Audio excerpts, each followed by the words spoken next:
Hi Revanth గారు. Hello. Recently నాకు ఒక కాల్ వచ్చింది. ఒక క్లయింట్ అడిగారు, నేను స్టాక్స్ లో ఇన్వెస్ట్ చేశాను బట్ లాస్ వచ్చింది.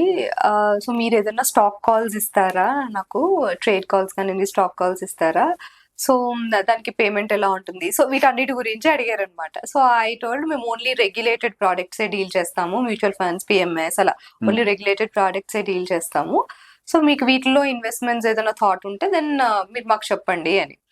సో అయితే ఆయన అన్నారు, స్టాక్స్ బెటర్ గా పర్ఫామ్ చేస్తాయి కదా, సో దాని వల్ల వెల్దీ అవ్వడం ఈజీ, కానీ మ్యూచువల్ ఫండ్స్ అంటే లాంగ్ టర్మ్ వెయిట్ చేయాలి, అంత పేషెన్స్ ఎక్కడిది, మాకు అంత పేషెన్స్ లేదు అని అన్నారు అనమాట. సో అసలు ఇప్పుడు వెల్దీ అవ్వడానికి స్టాక్స్ పిక్ చేసుకుంటే ఈజీగా వెల్దీ అవుతారా, లేదా మ్యూచువల్ ఫండ్స్ పిఎంఎస్ ఇట్లా ఓన్లీ రెగ్యులేటెడ్ ప్రోడక్ట్స్ త్రూ అయితేనే వాళ్ళు అనుకున్న గోల్ రీచ్ అవుతారు? ఎట్లా అసలు? So market works on two things. One is fear, another is greed. Fear is fine for some extent. కొంతవరకు అది okay. The most dangerous element ఏంటంటే రెండోది గ్రీడ్. స్టాక్ మార్కెట్లో డబ్బులు పోగొట్టుకోవడానికి ఈ రెండోది బాగా ఎక్కువగా పనిచేస్తుంటుంది. గ్రీడ్ అనే ఎలిమెంట్ ఎక్కువగా పనిచేస్తూ ఉంటుంది. డబ్బులు ఒకవేళ పోయినా కానీ సరే మళ్ళీ వస్తాయని చెప్పి ఎక్కువ పంపించేయటము, లేకపోతే డబ్బులు ఎక్కువ సంపాదించడం కోసమే ఇందులోకి రావటము. భయం ఉన్నోడు హవెవర్ స్టాక్ మార్కెట్ జోలికి రాడు, బై డిఫాల్ట్ గా. ఎవరికైతే అత్యాశ ఉంటుందో వాళ్ళు మాత్రమే వస్తారు. మరి స్టాక్ మార్కెట్ లో ఫియర్ ఎట్లా పనిచేస్తుంది అని అంటే, మార్కెట్ పడ్డప్పుడు భయపడమేయటం. ఫస్ట్ రావటానికైతే మాత్రం గ్రీడే ఫ్యాక్టర్. గ్రీడ్ ఫ్యాక్టర్ తోటి లోపలికి వస్తారు, బయటికి వెళ్ళిపోయేటప్పుడు ఫియర్ ఫ్యాక్టర్ తో వెళ్తారు. ఎప్పుడైనా ఫస్ట్ లోపలికి వచ్చేటప్పుడు మనం చూడాల్సింది ఏంటి? Other side of the coin. What if నేను అనుకుంది కాకుండా వేరేది జరిగితే అనే థాట్ ప్రాసెస్ ఉందనుకోండి, అప్పుడు మనం మ్యూచువల్ ఫండ్స్ కోసం స్టాక్ మార్కెట్కి పో. ఇదంతా నాకు ఎందుకు లేదు. So first I'll explain what is the actual difference between investing in stocks and investing in a mutual fund. Okay, ఒక స్టాక్ లో ఇన్వెస్ట్ చేసేటప్పుడు మీరు దానికి సంబంధించిన చరిత్ర మొత్తం ఫస్ట్ చదవాలి. అసలు ప్రమోటర్స్ ఏంటి, ప్రమోటర్స్ క్వాలిటీ ఏంటి, మేనేజ్మెంట్ క్వాలిటీ ఎట్లుంది, and at the same time company revenues ఎంత గ్రో అవుతున్నాయి, అండ్ కంపెనీ రెవెన్యూ గ్రో అవడంతో పాటుగా వాళ్ళ మార్జిన్స్ ఏమైనా ఇంక్రీజ్ అవుతున్నాయా, ఎంత పర్సెంటేజ్ ప్రాఫిట్ మేక్ చేస్తున్నారు, అట్ ద సేమ్ టైం ఏమైనా అప్పులు ఎక్కువగా తీసుకుంటున్నారా, అప్పులు ఎందుకు తీసుకున్నారు, ఒకవేళ తీసుకుంటే ఆ తీసుకున్న దాంతో ఎక్స్పాన్షన్ ఏమన్నా చేశారా, ఒకవేళ ఎక్స్పాన్షన్ ఏమన్నా చేస్తే దానివల్ల రెవెన్యూ గ్రోత్ ఏమైనా వస్తుందా, ఆ రెవెన్యూ గ్రోత్ రావడం వల్ల మార్జిన్ మళ్ళీ ఇంక్రీజ్ అవుతుందా, అసలు ఫస్ట్ ఈ బిజినెస్ కి మ్యాక్రో ఎకానమీ సపోర్ట్ చేస్తుందా. Okay, there are so many elements. అసలు ప్లెడ్జింగ్ ఎట్లుంది, అండ్ వాళ్ళకి సంబంధించినటువంటి అదర్ అసెట్స్ ఎట్లున్నాయి, దాని బుక్ వాల్యూస్ ఎట్లున్నాయి, అసలు ఇవన్నీ బాగానే ఉన్నాయిలే కానీ ఆ కంపెనీస్ వచ్చేటువంటి ఎర్నింగ్స్ కి కరెంట్ ఉన్నటువంటి స్టాక్ ప్రైస్ కి ఏమన్నా టాలీ అవుతుందా, అలా టూ మచ్ ఆఫ్ ప్రీమియం లో ట్రేడ్ అవుతుందా, బుక్ వాల్యూ ఇంక్రీజ్ చేసుకుంటున్నారా. సో ఇట్లా చాలా పారామీటర్స్ చూసుకోవాలి ఒక్కొక్క స్టాక్ కి, రైట్. ఇక్కడ రెండోది ఏం జరుగుతుంది అని అంటే, కొన్నిసార్లు మనకి ఆ మేనేజ్మెంట్ ఇంటర్నల్ గా ఏం జరుగుతుందో కూడా మనకు క్లారిటీ రాదు. అసలు అక్కడ ఇచ్చే నెంబర్లు మనకు అర్థం కూడా కావు. మేనేజ్మెంట్ కాన్ కాల్ పెడతారు, ఆ కాన్ కాల్ లో వాళ్ళు ఏం మాట్లాడుతున్నారో మన బుర్రకు ఎక్కను కూడా ఎక్కదు, రైట్. అదే when it comes to mutual fund, ఇప్పుడు నేను ఎన్ని పనులు అయితే చెప్పానో అన్ని పనులు అన్ని స్టాక్స్ తో వాళ్ళు చేసి, వాళ్ళకి మీకు ఏదైతే మంచి స్టాక్ అని ఫీల్ అవుతారో అవుట్ ఆఫ్ దీస్ పారామీటర్స్, ఆ స్టాక్స్ ని ఎంచుకొని వీళ్ళు పెట్టుబడులు పెడతారు. అండ్ ఈ స్టాక్ లోకి ఎంట్రీ తీసుకోవడం ఒకటే కాదు, చాలా మంది ఎట్లుంటారు అని అంటే, పెట్టి వదిలేసి మర్చిపోతే అని అంటారు. మర్చిపోతే పోద్దంతే, మర్చిపోతే ఏమవుతుంది, పోద్దంతే అనుకుంటారు. పెట్టి వదిలేసి మర్చిపోతే అది పెద్ద వెల్త్ అవుతుంది అని. ఇది ఒక పిచ్చి ఇన్స్టాగ్రామ్ క్రియేట్ చేసిన ఎర్రి. ఎవరో ఒకప్పుడు ఒక స్టాక్ కొనుక్కొని బీరువాలో కింద పెడితే తవ్వకాలో బయటకు వచ్చిన పేపర్ తీసుకొని బయటకు వెళ్తే దీన్ని కోట్లయిందంట అని మాట్లాడతారు.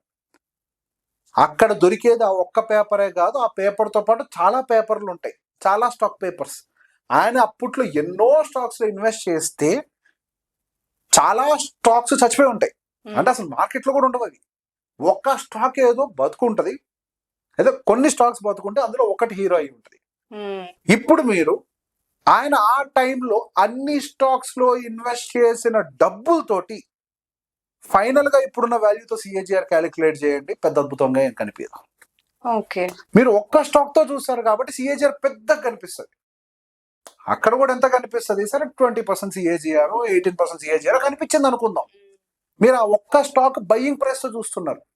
ఆయన ఆ టైంలో ఒక్క స్టాక్ కాదు అన్ని పెట్టుంటాడు, అందులో ఒక్కటి అట్లయింది.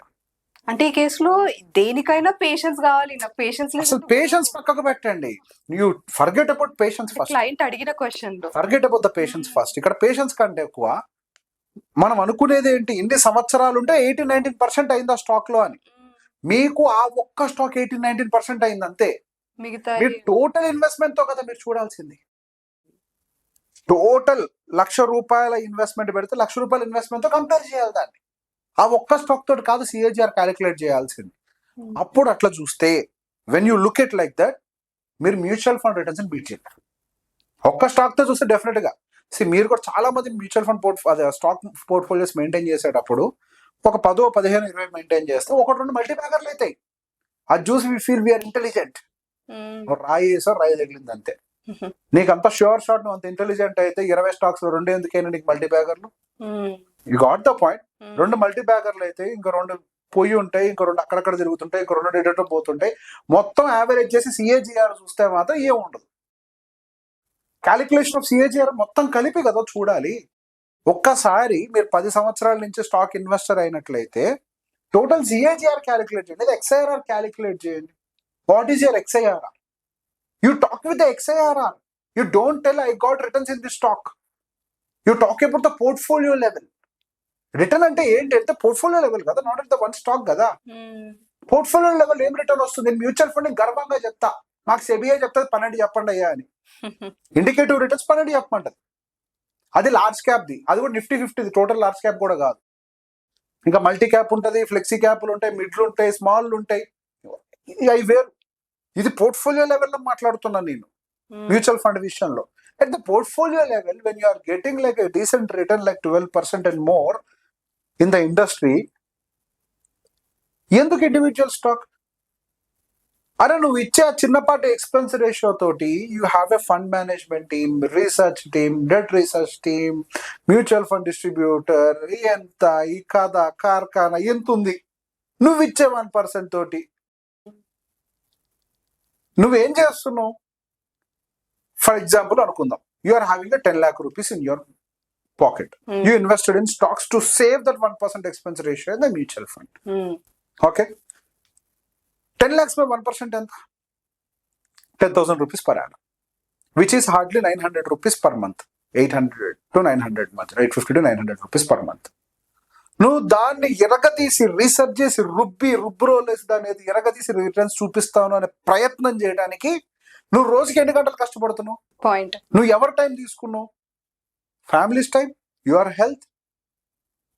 ఏంటి సంవత్సరానికి 10,000 రూపాయలకే నువ్వు ఇంత పంచాయతీ పెట్టినావు మనం ఒకసారి బయటకు వెళ్తే అయిపోతాయి కదా. సంవత్సరానికి 10,000 దానికోసం ఇంత డిస్కషన్. మ్యూచువల్ ఫండ్ లో పెడితే ఎక్స్పెన్స్ రేషియో ఉంటుంది, నీకోసం ఫ్రీగా పని చేయడానికి మీ వాళ్ళందరూ ఉంది. నేను నిజంగా ఫండ్ మేనేజర్ కంటే తెలియగలడుగా. ఒక ఫండ్ మేనేజర్ అవ్వటానికి ఆయన ఎంత చదువు ఉంటాడు, ఎంతకాలం ట్రైనింగ్ తీసుకొని ఉంటాడు, ఎంతకాలం అసిస్టెంట్లుగా పనిచేసుకుంటూ ఉంటాడు. ఒక చీఫ్ ఇన్వెస్ట్మెంట్ ఆఫీసర్ ఎక్స్పీరియన్స్ ఎంత? మన వయస్సు కంటే వాళ్ళ ఎక్స్పీరియన్స్ ఎక్కువ ఉంటుంది. మనం వాళ్ళకంటే తెలివిగా వ్యవహరిస్తాం. We're so great than fund manager and CAO. So that is the point. ఇక్కడ అన్ని పనులు మనకి కాదు. ఈ విషయం ఎప్పుడు తెలుస్తుంది అంటే 40 ఏళ్ల వయసు వచ్చేది తెలుస్తుంది.